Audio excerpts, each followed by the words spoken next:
Hello team, welcome to another ATP Geopolitics video. Myself, Jonathan MS Pearce. This is a Ukraine war news update. First part thereof for the 16th of October 2025. We are going to look, as we normally do, first at the Ukrainian general staff figures for the Russian losses for the day before. All the usual caveats apply, of course. You can find them linked in the description to the video below. We have 1,080 personnel lost, which is over 1,000 again. 2 tanks and 9 troop-carrying AFVs. That would suggest there is quite a bit of activity going on along the front lines with attacks from the Russians. 9 AFVs, together with what we saw yesterday and the day before, and really over the last week, there have been the odd sort of high number of AFVs, 14 I think it was on one day, but then there have been days when they're at like 9, although it's below the daily average. Contextually, for recent times, that's quite a high number of AFVs lost. We've got 139 vehicles and fuel tanks, way above the 100 mark there, and that has been the case for a couple of days. In fact, you know, let's make sure I'm justified in saying what I'm saying here, which is, if I get rid of my face here, we're going to look at the data sheet for Dell's statistics as he accrues these and presents these data points over time. These are the general staff figures. So we are looking at the personnel losses at the top, and you can see that recently, for now a good, my goodness, it's 10 days they've been over 1,000, with a couple of days over 1,200. So that's a significant shift. Tanks, we have seen 4532151135332. So again, that's not, you know, the 0 tanks we were seeing on some days. Yeah, it's consistent numbers of a few tanks a day, and sometimes as many as, say, 5. And then APVs, right, we had 14,651, 14,6, okay? Then we had 3 days of 0, and then we've had 2 and 9. So I think these claims of large convoys, I think, is borne out by the statistics. And then you go down to the vehicles and fuel tanks down at the bottom here, and we were looking at 33, 29, 22, 73, 35, 63, 79, 75, 55, 70, 72, 87, and in the last 4 days, 109, 145, 141, 139. Some people talk to me, you know, when they come and criticize the Ukrainian general staff figures, they're like, well, the figures are always over 1,000. They're always about 1,000. And so I just don't believe them. Well, actually, there's more nuance in them here. Yeah, and they aren't always at 1,000. And I think the difference between 800 and 1,200 is fairly significant. And these small nuances, though I don't think the personnel are as accurate as the other numbers in terms of the granular claims of those numbers, that's not important. It's the trend for me. It's like, well, what's this say about what's happened this week compared to last week, or today compared to on a previous date? Has weather taken effect? Have the Russians stopped attacking so much? Have they started attacking more? Now, the last few days, and indeed at a few points last week, I think the Russians have been attacking more, and that is borne out by these statistics and these numbers in terms of other vehicles and fuel tanks. If you look at, for example, just going to what's on the daily list of, you know, videos and whatnot, there's this video. Okay, so here the first thing that happens in this video is that essentially is that I don't know that that's a Desert Cross 1000-5, but it's a buggy, right? That's a vehicle and fuel tank. That is not an APC. That is not a tank. And that is the first vehicle that is blown up here by the drone that attacks. It was lying in wait in the field next to the road, and then goes and blows that up with the people on board. And actually, you can see the number of people on board there. Then it hits this tank here. Interesting that there's quite a bit of fire that happens after it. So was that as a result of these drones sometimes having incendiary munitions on board that contain some kind of burning liquid or something that's going up, or is that the explosive reactive armor going? You know, I don't know. But here we've got the Alpha Battalion of the SPU in just 2 weeks destroying 12 tanks, 37 APCs, 72 artillery systems and multiple launch rocket systems, 26 air defense systems, 8 electronic warfare, 587 vehicles. So you look at the proportion of APCs and tanks. So you've got 49 APCs and tanks.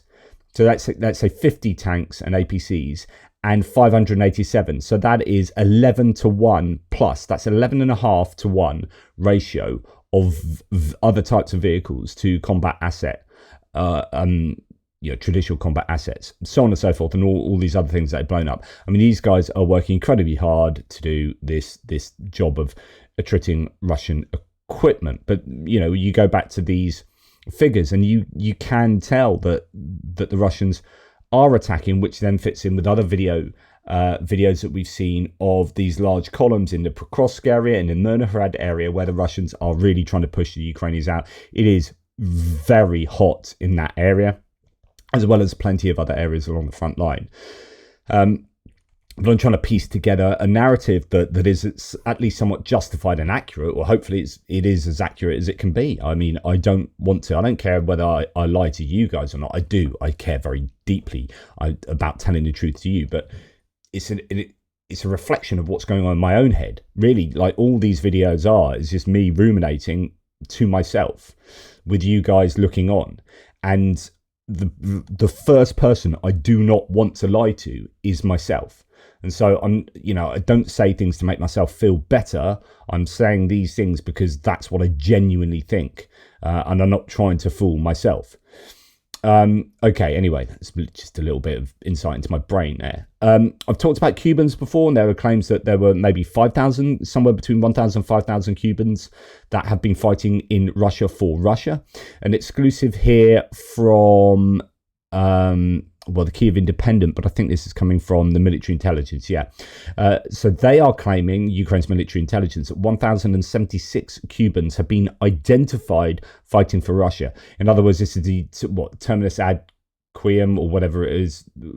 I don't know, like I often say in history, you get it right. Here's a minimum date, here's a maximum date. This historical event must have happened between here because we've got this this signpost that was to do with this event, and that can't have happened earlier than this date, and it can't have happened later than this date. It's just literally physically impossible. And so therefore somewhere in this range of dates is when the thing happened. Well, assuming this is correct, we know that 1,076 Cubans have been identified.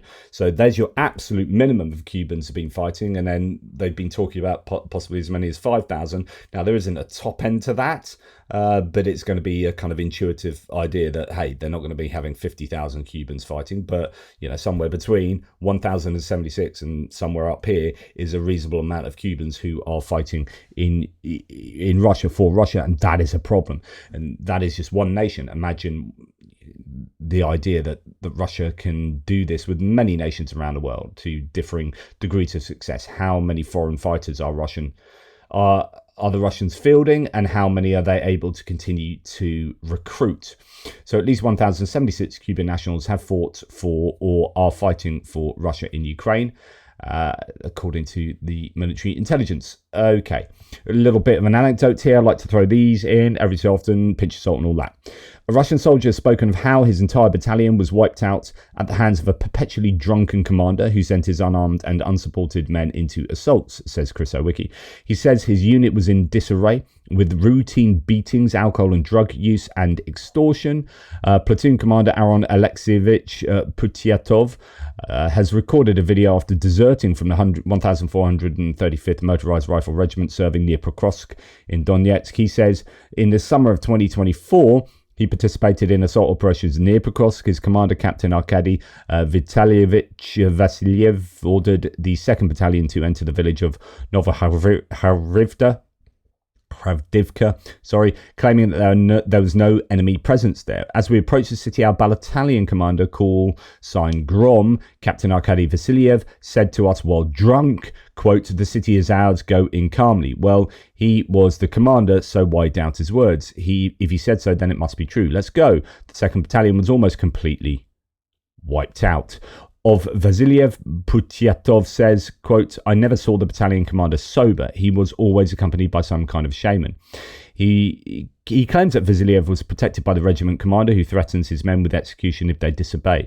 Quote, "The regiment commander said that anyone who offends him will be personally shot, and that's where it all begins. He started issuing orders to surrender our weapons, our personal protective equipment, and move out at night through the minefield to the wooded area where the enemy was hiding. Putyatov doesn't explain the reason for this, but other accounts have spoken of Russian soldiers being sent out unarmed and told to scavenge weapons and body armor from corpses left on the battlefield by both sides. On a later occasion, Putyatov's platoon was forced to retreat after coming under fire. Quote, "We sat in a wooded area where we had retreated to for almost 7 days. No food, no water, no ammunition resupply, no rotation.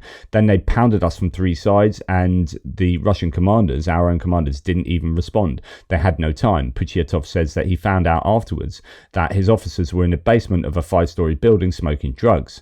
Quote, "The people were exhausted, tired, without rest, without sleep, no food, no reinforcements, and the drunken battalion commander who was sent there demanded that we hand over our radios." Vasiliev told Putyatov that he wasn't worried about the heavy casualties. Quote, "They'll give me more new people. I'm not worried. The main thing is that you complete the task, but if not, I'll fine you as missing in action, either AWOL or as deserters." Sorry, not fine, file.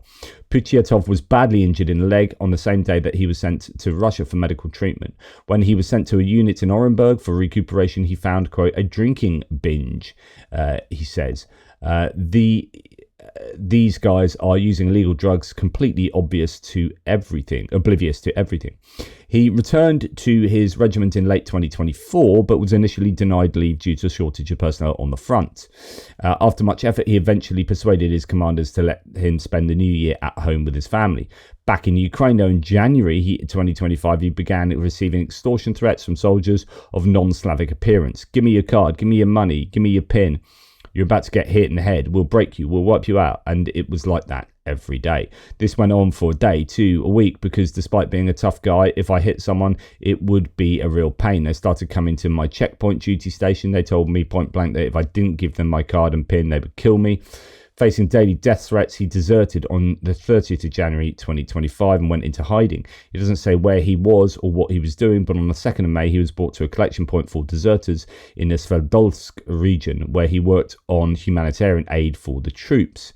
In October 2025, he attempted to transfer to the 29th Guards NBC Protection Brigade, but he was denied. He then declared his refusal to participate further in the war and was prepared to face punishment for it. Despite his refusal and promises of leniency, he was returned to his company in his original regiment. Quote, "They gave me a slap in the face," i.e. a beating, "for being AWOL, and they said they'd shoot me as soon as they got the chance." Putyatov deserted again on the 12th of October 2025, so this is just 4 days ago, for fear of his life. Now he says he won't serve either in the regiment or continue to fight in the war, and would accept a lengthy term of imprisonment. He mourns his lost civilian life. So, wow, there is, it appears, no future for him in terms of deserting. You'd think, desert, leave the country, but actually no, he deserted, staying in Russia, and then that was the end of that. Anyway, that's an anecdote for you. Take it for what it is. Just a final post that didn't render there. I had a wonderful job as an English teacher at school. I was constantly surrounded by a crowd of amazing children who always looked forward to my lessons, who all came to me. And now he's a soldier that's deserted from being beaten and being ordered to do unreasonable things by a drunk commander. That's not obviously going to be able to be extrapolated right across the front. There are going to be good Russian units that are doing very sound military maneuvers and whatnot, but it does seem to be a problem that is more common than it should be for any modern army. Anton Gerashenko talks about Pavlo Lazar Yelizarov. This is a Ukrainian, so I guess there's a little bit of a juxtaposition here. I'd like to share a brilliant example of the asymmetrical warfare that has achieved astonishing results for Ukraine. About $12 billion has been destroyed in terms of Russian equipment. Pavlo Lazar Yelizarov used to be a TV show producer before the full-scale invasion. In February 2022, he started defending Ukraine, and here's a Forbes article on him, how a former Ukrainian TV producer built a drone unit that destroyed $12 billion of Russian equipment. About one in every 5 destroyed Russian tanks has been destroyed by Lazard's group, a unit of heavy bomber drones. Pavlo has built an extremely effective unit that's helped many other Ukrainian commanders implement their approach. Pavlo's innovativeness has helped Ukraine a lot. His group has destroyed more than 2,000 tanks, 3,000 infantry fighting vehicles, thousands of artillery pieces, vehicles, engineering machines, and whatnot. The total is over 40,000 Russian targets struck, all confirmed by video. You can read the story of his unit there at the Forbes article. Quite incredible. Okay, and again, talking to the importance of drones, naturally. Now, this is quite incredible. This is Trump talking about Ukrainian offensives. No, we'll be talking about the war with him, and we'll be talking about, I mean, they want to go offensive. I'll make a determination on that, but they would like to go offensive, you know that, and we'll have to make a determination. Okay, a couple of things here. One, I would have thought that Ukraine probably do want to put an offensive in, because I don't think Trump would have any clue about that unless he had been told by the Ukrainians. Now, whether that's a bit of psyops that they're telling him something knowing that he'll blurt it out, and actually they don't have the ability to do an offensive. But there has been a lot of talk about, well, they've got some reserves, they've been training troops up, they've got equipment coming from abroad. Where is this all? You know, we've not seen that. Are they waiting to do an attack somewhere? I would assume that if they do have that, you've got to get it right, because I don't think they'd have anything else in the tank thereafter to do any other kind of offensive going forward. It's kind of the last throw of the dice. But I think neither did the Russians particularly. So unless the Russians, waited for an awful long time, stockpiled troops and equipment, and then, went for it in sort of, 8 months' time or something like that. But certainly for the time being, I think the Russians would struggle. They're throwing everything in the kitchen sink, as I think they continually do. I've been saying this as if, well, that's the end of it, but no, because they keep just getting troops from Cuba, from everywhere else, and then throwing them, just continually throwing them at Ukraine, and Ukraine is struggling to hold them back. But in terms of like a massive organized offensive, I don't know that Russia has the ability to do that. I think you've probably seen that recently in terms of the statistics we've been talking about. So these big armored columns, and I say big, in comparison to what we've seen for the last 6 months, but they're not particularly huge compared to what we saw at the beginning of the war. But anyway, so you've got this idea that Ukraine is wanting to do an offensive, and then this idea that he's the one, that Trump's the one that's going to make a determination about that he's the one that's deciding whether Ukraine could go on an offensive. So what's going on there? He's had a chat to Zelensky, evidently. This is what the press is concerning, or at least this answer is concerning. He's talked to the Ukrainians, but also the Ukrainians are coming in. The team's already in the US, and then Zelensky's going to follow, and probably on his way now, that they're going to be meeting tomorrow, Friday. Trump saying that he gets to determine whether the Ukrainians go on an offensive. I find that pretty fascinating.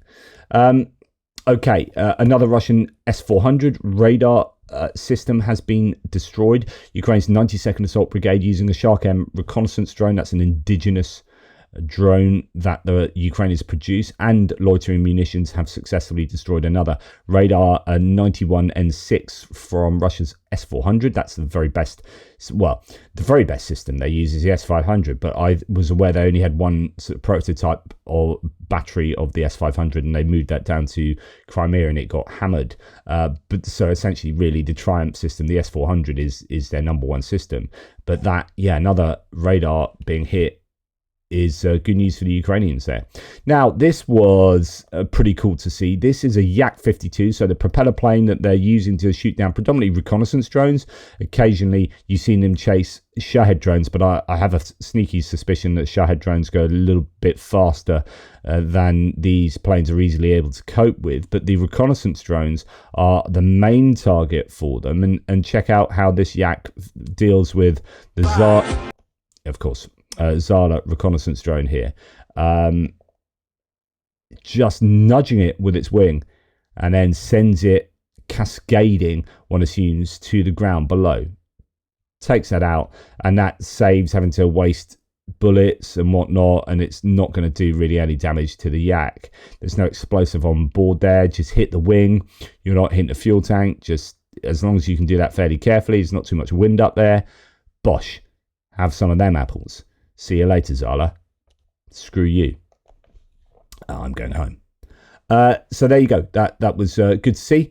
Now, Ukrainian prosecutors have made a claim that a mayor of a town in Zaporizhia, occupied Zaporizhia, has been tortured to death, or has died and has been tortured. Ukrainian prosecutors say a mayor died from multiple rib fractures and lung damage in Russian custody after refusing to cooperate with occupation authorities, according to Liga.net. Yevhen Matviev, the mayor of Dnipro in occupied Zaporizhia, suffered torture before dying on the 7th of September 2024.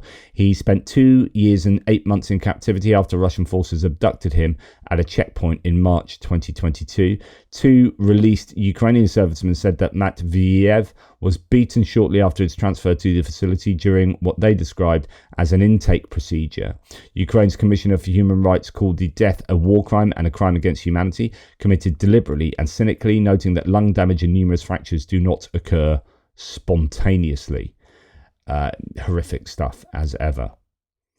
We're now moving on to distant strikes, and not good news for Ukraine, really.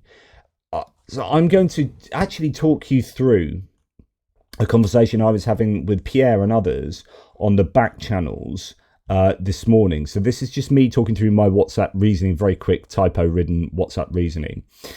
And it's the idea that that Ukraine are in a spot of bother, and also to talk about Trump's positioning and the idea that I said, and I said this the other day, I've said this a number of times. In fact, other analysts have been talking about this too, which is that Trump only backs winners.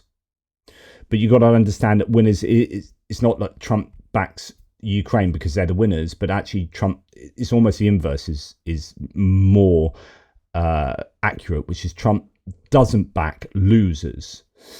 So I think there's a lot in the idea that Trump only backs winners, nothing to do with morality or politics. The last few statements he's made have mentioned how screwed Russia's economy is. So if you notice, the last bunch of things that Trump has said, he's included that Russia's economy is in a terrible state. Now, that's not something he ever used to say. And I think those two things are hugely connected, which is that stating that Ukraine can win this thing, or essentially that he's going to back Ukraine more than Russia, and that Russia's economy is done, is a recognition that he's got information that suggests that Russia is now screwed. He doesn't back losers. So I said, that's really important because it shows how high on his list of rationalizations Russia's screwed economy is. Trump is now, and there should be questions over where he has been getting his information from for the last year or three, but he now has an understanding that Russia simply can't win. And you put that together with, I think, his now he understands that Ukraine simply can't de jure give their territory to Russia. So this is the idea. He's been told very clearly, and Dmitry Kuleba, the former foreign minister, said this the other day on a Rest is Politics interview with Rory Stewart and Alistair Campbell. He said Ukraine simply will not de jure, they will not legally recognize, it just will not happen, the legal recognition of those 5 states, those 5 oblasts, Crimea, Kherson, Zaporizhia, Donetsk, Luhansk. It just won't happen. Like, you can argue all you like about this, but they will not recognize that those states are legally Russia. That is a red line that will not be crossed. And it could well be that Trump has finally understood that, and then understood that Russia's economy is screwed. And a couple of these reality, this is where the rubber hits the road, right? For him, where it's like, oh, right, now I understand it. So since that is the minimal success criteria for Russia, which is we want the de jure recognition of these states, these oblasts, and then Ukraine is saying that will never happen. And it can't happen, and add that to finally understanding that Russia is weak, and you get to where we are now. My view is that Trump's opinions come from Stephen Miller, and I'm going to show you something in my geopolitical video where he talks about Stephen Miller's being great, and his opinions are amazing. You should hear his inner thoughts, but not actually all of his inner thoughts. So it's quite a revealing statement from Trump to say that actually Stephen Miller, he's the one that's driving things, but actually his real truest feelings are too extreme for him to say to you up here, which is the admission that Stephen Miller is actually a fascist. But if you understand that you've got someone that's running policy in the middle of the White House who is essentially a fascist ultra-nationalist, then you can see why there might be, with people around Trump, this alignment with Putin's Russia rather than an alignment with democratically facing, EU-facing Ukraine. But then when you understand that, okay, so you support Russia, but now look at Russia, they are going to be the loser here, then you understand why Trump might have switched his kind of support or rhetoric. Trump said, I love watching him on television, Stephen Miller. I'd love to have him come up and explain his true feelings, maybe not his truest feelings. That's what Trump just said. In other words, his truest feelings are too rancorous for public viewing. So Trump has been fed ideological lies about everything, including Ukraine, from people like Stephen Miller, Tucker Carlson, etc. for ages. But we are seeing the rubber hit the road. Eventually, you can't deny reality, and this is that moment. But it's not that he's backing the winner here, because like I said in the 12-hour live stream the other night, this isn't about winners. It's about who loses the least worst. And I know Cormac Smith was it that disagreed with me on that. He said, no, I see this as winners. World War II, there were winners. Yeah, okay, but really, no one wins in this. Like, Ukraine is getting screwed. And I'm saying all of this because it leads on to this section about distant strikes. There is a reason I'm telling you all this analysis in my hits and losses video. So Russia is really screwed compared to where Trump thought they were. And that difference between perception and reality. And when reality bites, he's like, because he's transactional, zero-sum game, it's like, okay, if Russia can't win, that means it has to be Ukraine. And so he switched from well, I'm not backing Russia because they can't win, therefore I'm backing Ukraine. But I don't think Ukraine can win in the sense that he probably thinks they can. So he was talking about them winning back their territory. I don't think that's possible.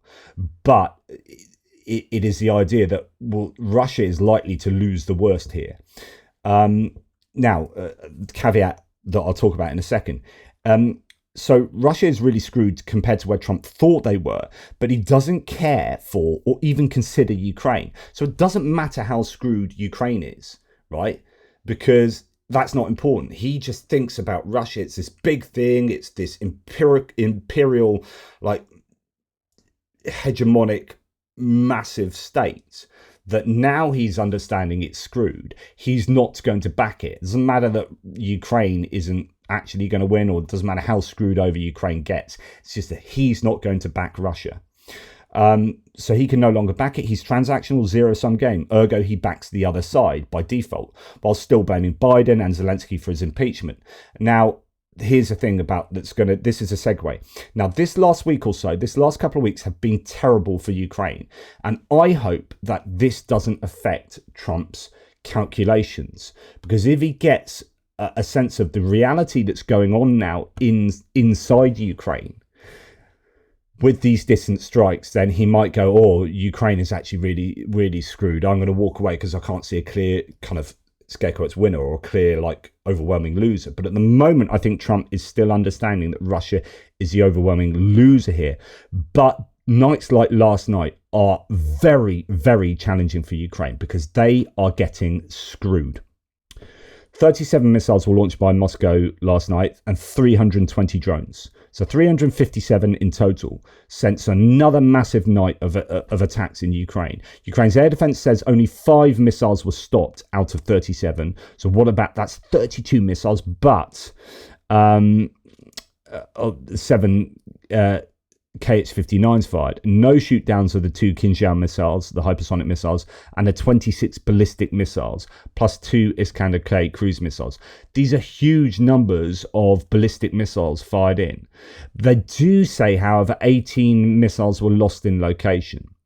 So I guess the most positive outlook here would be that of the 37 missiles sent, 23 missiles didn't reach their location, but that means that 14 missiles did. And those missiles generally are going to be aimed at either energy infrastructure or military industrial complex and military bases, but probably a night attacks on military industrial complex. So when I keep talking about how Ukraine aren't sending the drones and missiles that I would expect them to be sending at this stage, considering they've been talking up their production, this is why. And people have been saying in the threads over the last couple of days, other analysts have been saying this stuff as well, that Russia has hit Ukraine's production facilities. So Tim White says, Ukraine doesn't state if electronic warfare stopped 18 missiles. Previously, 3 have been counted as stopped. Also, we do not know which missiles were lost. It seems unlikely 18 would fail. 283 of 320 drones were stopped. So that's an 88% interception rate, which is okay.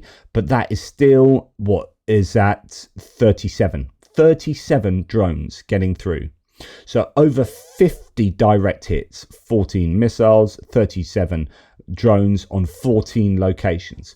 Last night would have been really bloody difficult for the Ukrainians. And it seems like the Russians are starting to think in terms of kind of what I'd been not advocating for, but like I was amazed that the Russians would spend so much time spreading, and the same with the Ukrainians, spreading their attacks over such a wide area. I just focus on smaller areas and just massively overwhelm those areas and completely take them out.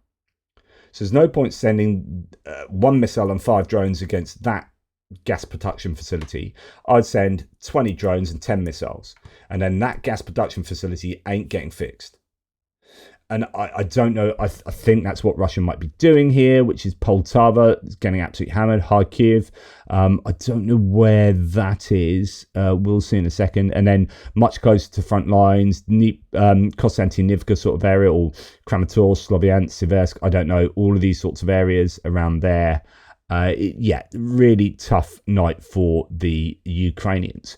Russia has hit Mykolaiv. So Mykolaiv is actually down south. Now, this is not with missiles or anything. So Mykolaiv is down here, but this is actually with a guided glide bomb. And what's disturbing here, if this is true, is that's 150 kilometers that the guided glide bomb flew. So we are starting to see, and it reached a speed of 500 kilometers an hour.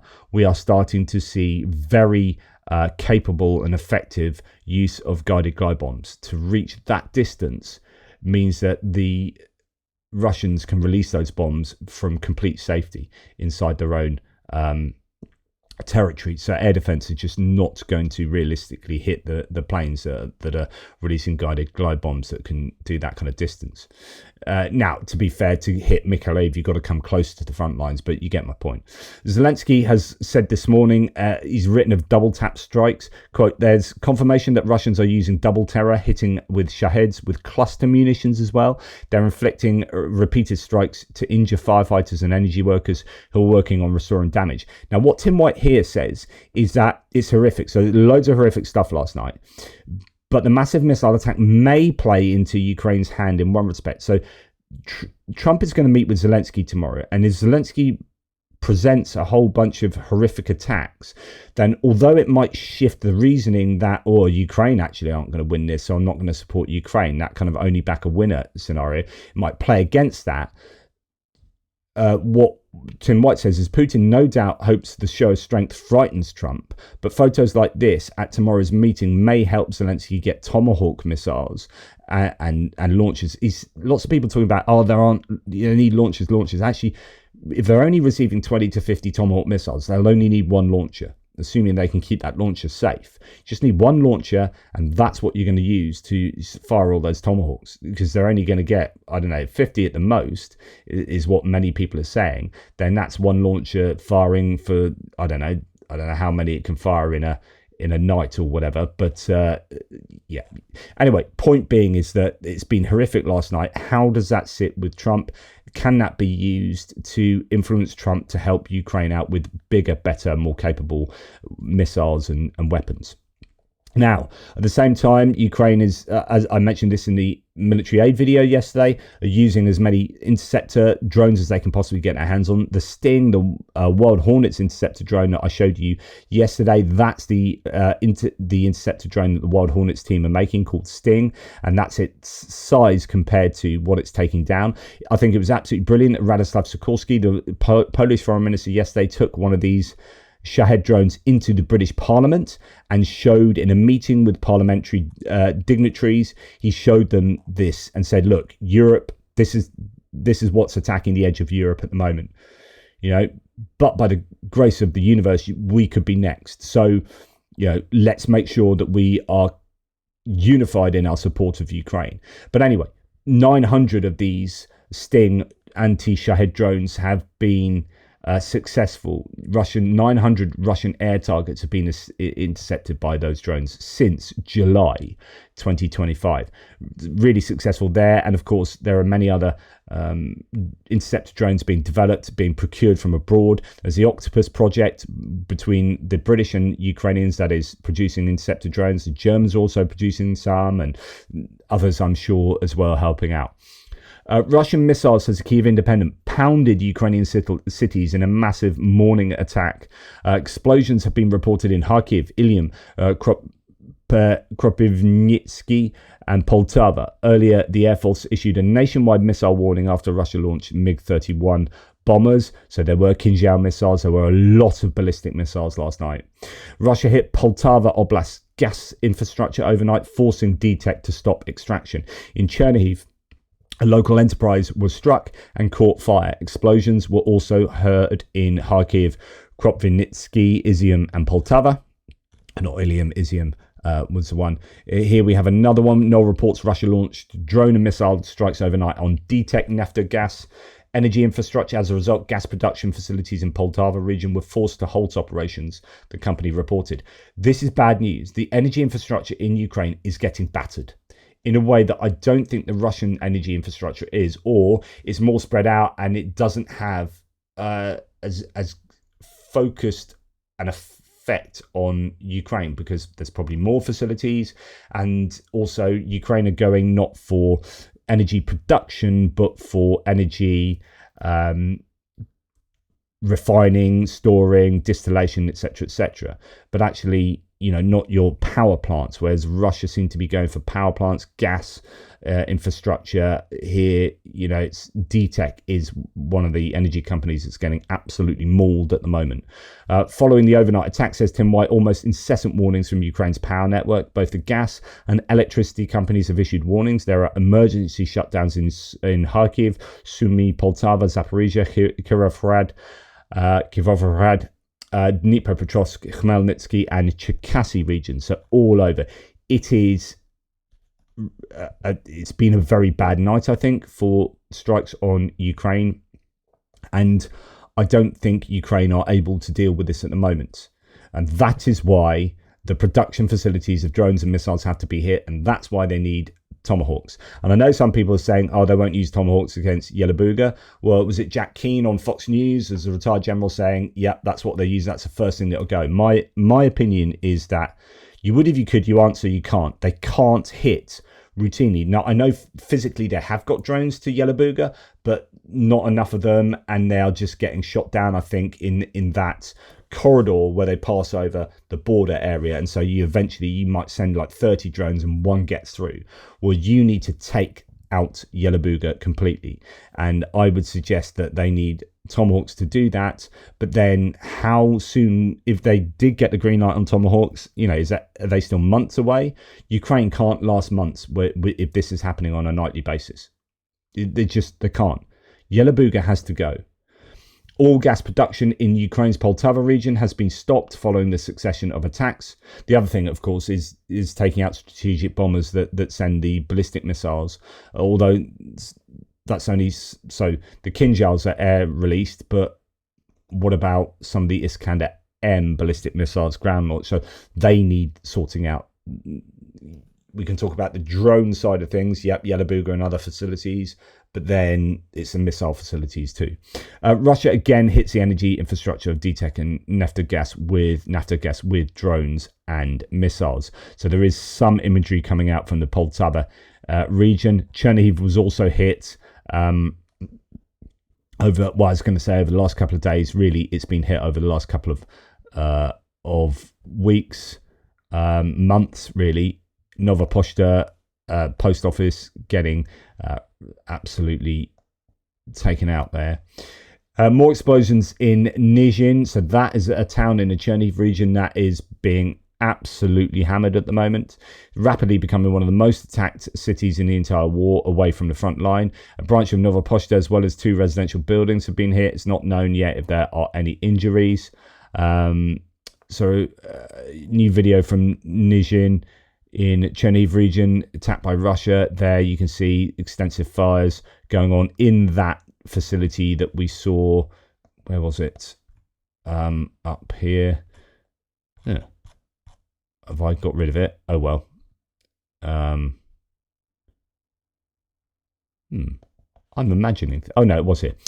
So this is the facility. You can see that was on fire. You can see the way that is designed. That's a place there that's you can see the design on the side of that is on fire.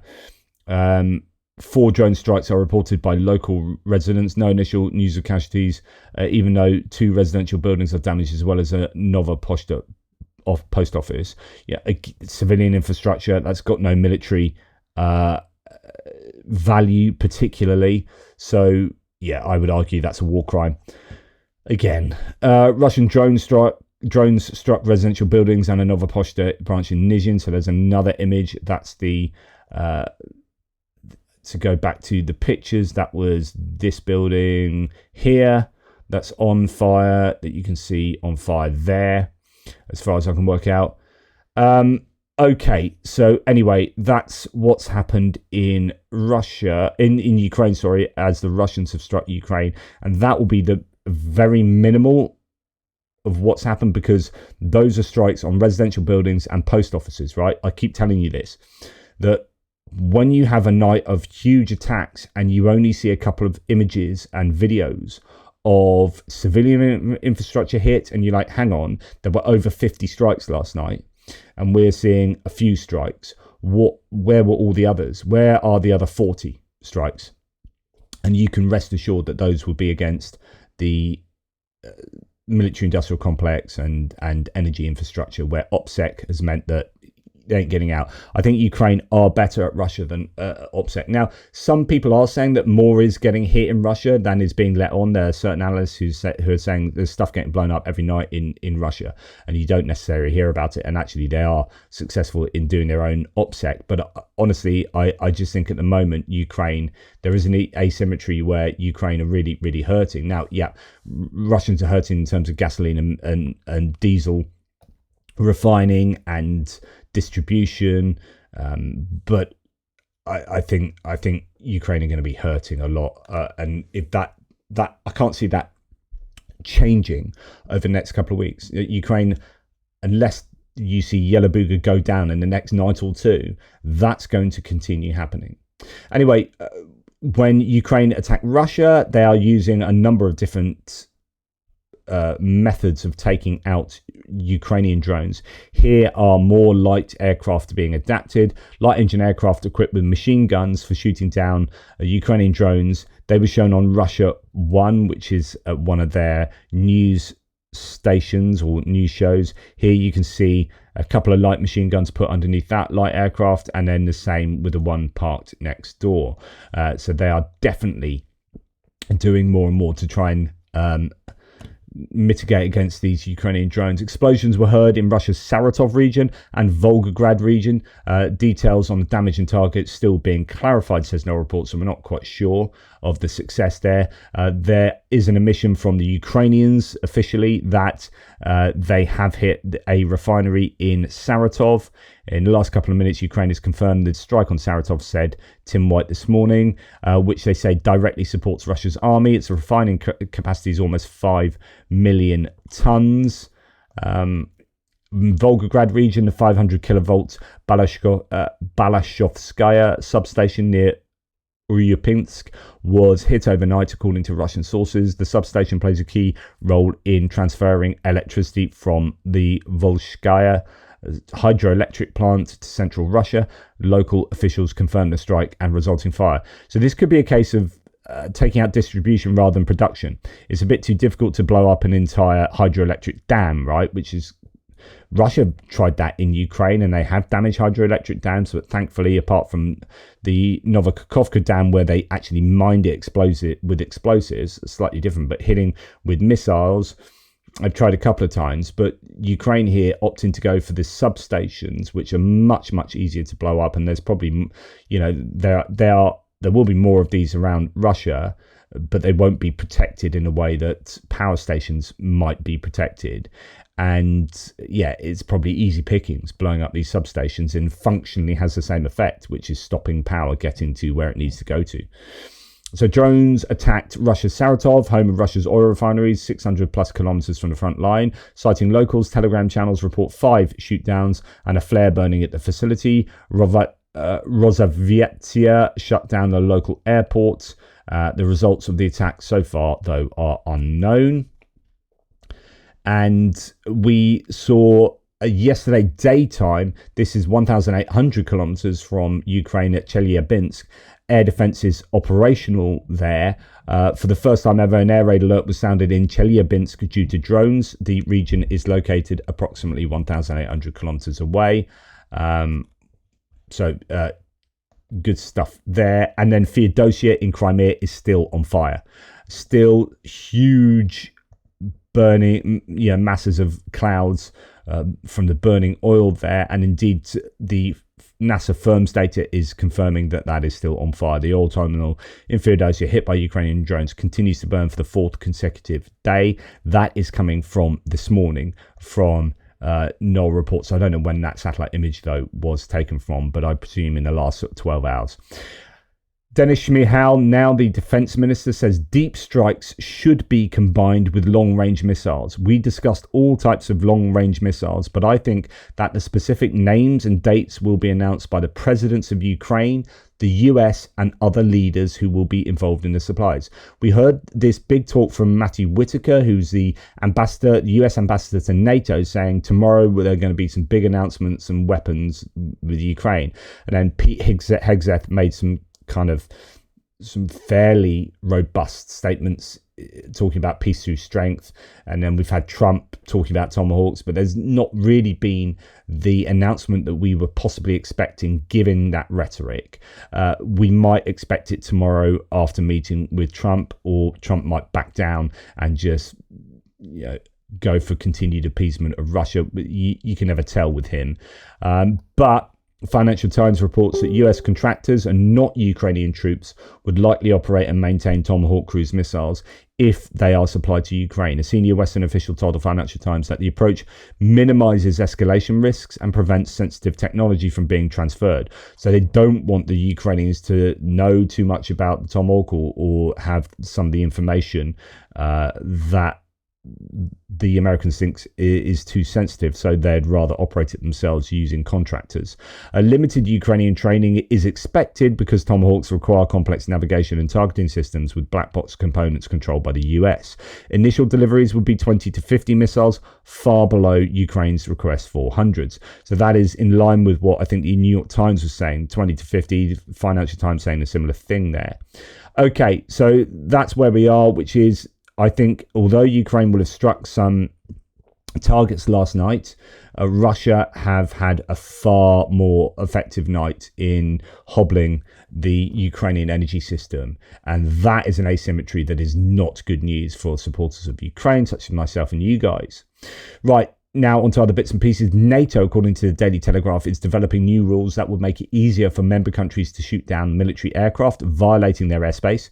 So that is at least, some good news. Defense ministers will discuss unified protocols on the 15th, so yesterday at the NATO meeting, focusing on aircraft weaponry and flight trajectory as key threat indicators, with fighter jets carrying air-to-ground missiles designated as potential targets for interception. So if you see a Russian plane entering NATO airspace and it has air-to-ground missiles, then and its flight trajectory looks a bit dodgy, then we'll shoot you down. Well, at least you'll have permission to be shot down, and there won't be any kind of legal ramifications. That you check that threat level is checked, that threat level is checked, check, right, shoot it down, and the Russians go blah, blah, blah, blah, and say, well, no, it was flying in this direction, it had air-to-ground missiles, it is a threat to us, we have the rules where we can shoot that down now. And we've told you this, so deal with it. German Chancellor Merz stated that, quote, Russia is behind most of these drone flights, adding that the frequency of incursions now exceeds Cold War levels, though the detected drones carried no warheads and appeared to conduct reconnaissance operations. But still, those are overt spy activities. You know, those are weapons of war. You know, the reason why you get that intel, the ISR, the intelligence, surveillance, reconnaissance, is so that you can blow those things up later when you need to in war. And so therefore, you know, you can't blow these things up unless you do the ISR. So the ISR part of the process is part of the process of destroying that stuff. I would say that's an act of war, right? Personally. And I'd say you're justified in blowing that up. Like, I wouldn't expect to see Russian drones flying over my house, right? Or over Portsmouth, which is a sensitive naval establishment. I wouldn't expect them to fly over and us go, well, you know, it's not war, so just let them fly. No, shoot those feckers down. Absolutely, shoot them down. And that applies to planes as well. It's not acceptable.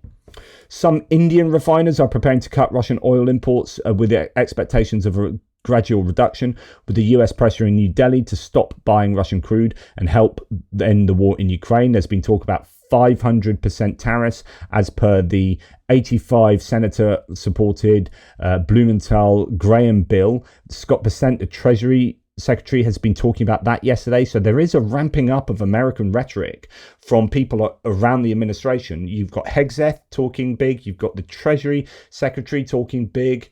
You've got Trump now starting to change his position. So, and then India, China in the crosshairs.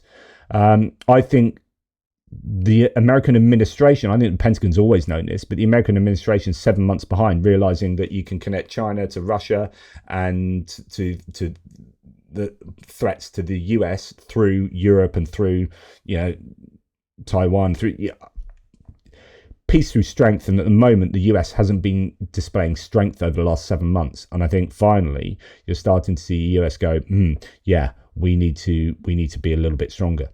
Russian internet provider has been impoverished by 66 million rubles after a Ukrainian cyber attack, according to Ukrainian intelligence. HUR claimed that Orion Telecom was actively used by Russian security services in operations related to Russia's war in Ukraine, and they've been hacked. Good stuff there. Now, there was talk about this quite a lot over the last couple of days. A few of you have been mentioning this in the threads.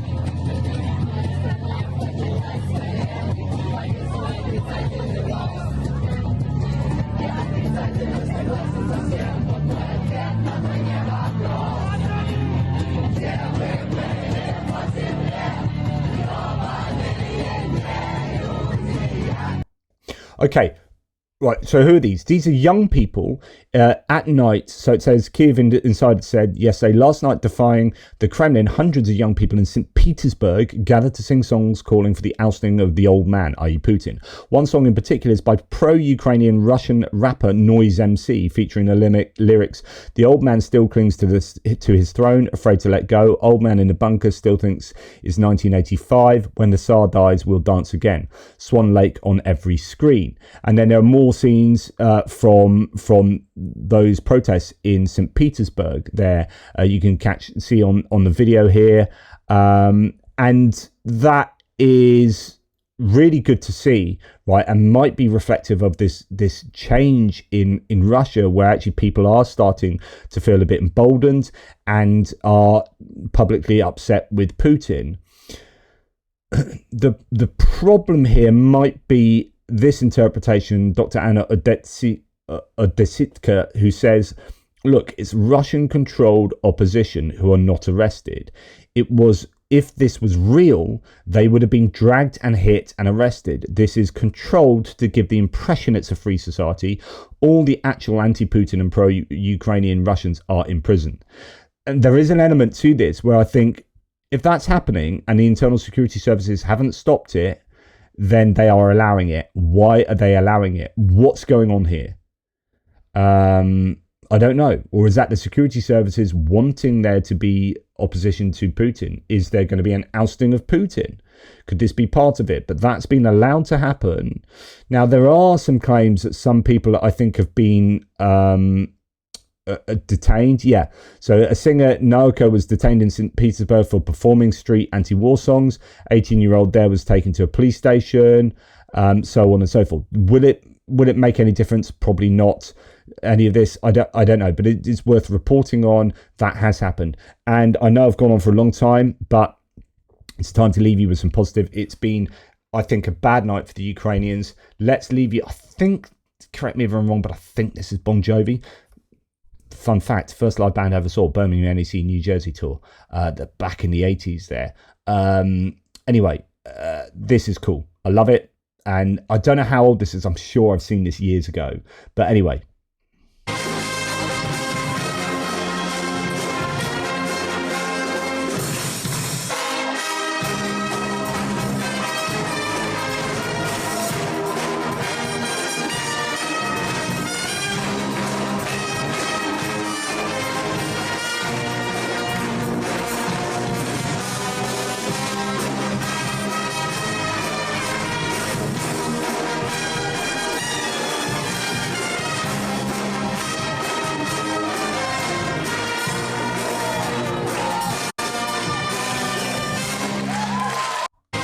I love the fact he was just playing one of the instruments before he got up and did that. So anyway, a bit of positivity there. Take care, everybody. Speak to you soon.